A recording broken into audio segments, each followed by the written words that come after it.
Salam sejahtera saudara-saudara, kembali lagi bersama saya Alfian Dito Yulian Diki pada renungan harian hari ini yang diambil dari Mazmur 84 ayat yang ke-11 sampai 13 yang berbunyi, sebab lebih baik 1 hari di pelataranmu daripada 1000 hari di tempat lain.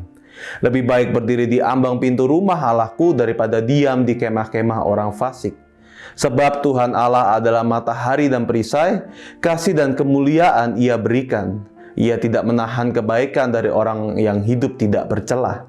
Ya Tuhan semesta alam, berbahagialah manusia yang percaya kepadamu. Saudara-saudara, tema kita pada hari ini adalah rindu itu berat. Adakah saudara yang pernah merantau?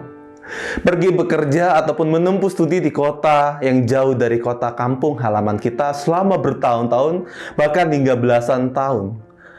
Sebagai anak yang selalu merantau sejak masa kuliah, tentu ada rasa rindu ketika saya berada di tempat perantauan.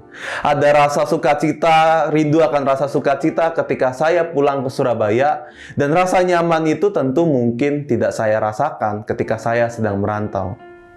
Momen-momen ketika saya sedang pulang di Surabaya merupakan hal yang paling saya rindukan. Momen yang paling saya tunggu, karena disitulah saya merasa itulah rumah saya. Saya bisa merasakan bahwa itulah tempat kelahiran saya, tempat tumbuh besar saya. Jadi ketika saya merindukan makanan-makanan, merindukan situasi rumah, itu sesuatu yang sangat sebetulnya menyiksa. Ungkapan lebih baik 1 hari di Surabaya daripada 1000 hari di tempat perantauan tentu juga ada benarnya bagi saya.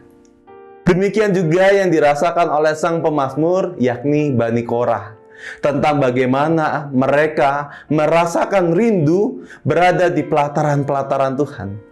Kerinduan ini bukanlah sekedar rindu untuk hadir di pelataran Tuhan, melainkan ia rindu akan pelayanan ataupun tugas-tugas di dalam pelataran bait Allah.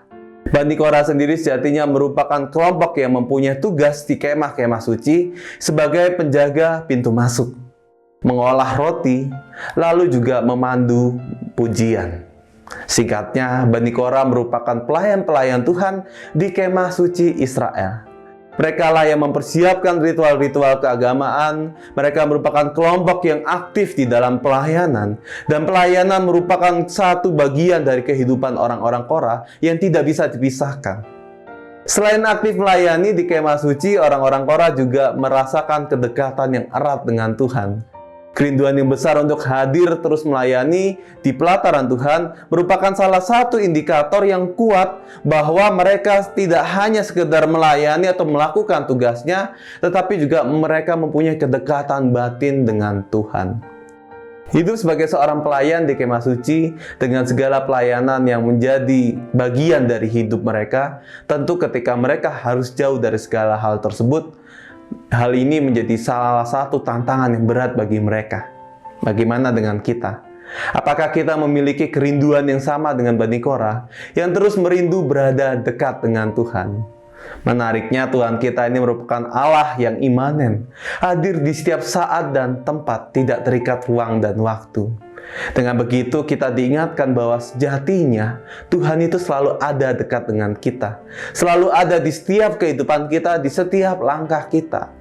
Bahkan sejatinya juga Tuhan hadir di dalam diri kita dalam perwujudan Roh Kudus yang selalu menuntun dan melangkah di dalam keseharian kita. Maka dari itu, sejatinya Tuhan itu selalu hadir, menyapa kita dan menuntun kita di dalam kehidupan kita.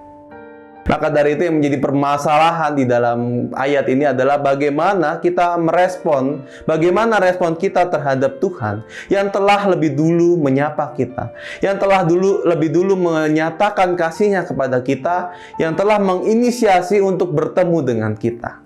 Pertanyaannya adalah bagaimana Tuhan menyapa kita dan berbicara kepada kita? Banyak hal, saudara-saudara, melalui orang-orang yang biasa kita jumpai, melalui peristiwa-peristiwa kecil seperti ketika kita melihat burung liar yang berterbangan, melalui pengalaman-pengalaman dalam kehidupan keseharian, baik itu suka ataupun duka, dan juga melalui hati kecil kita, hati nurani kita ketika kita mau mengambil sebuah keputusan. Kunci bagaimana kita meresponnya adalah kita berteologi. kita berefleksi terhadap hal-hal tersebut. Dengan begitu kita menyadari kehadiran Tuhan di dalam kehidupan kita dan meresponnya dengan hidup sesuai dengan firman Allah yang telah diajarkan serta hidup di dalam hikmat Tuhan. Maka dari itu saya mengajak, mari kita merindu.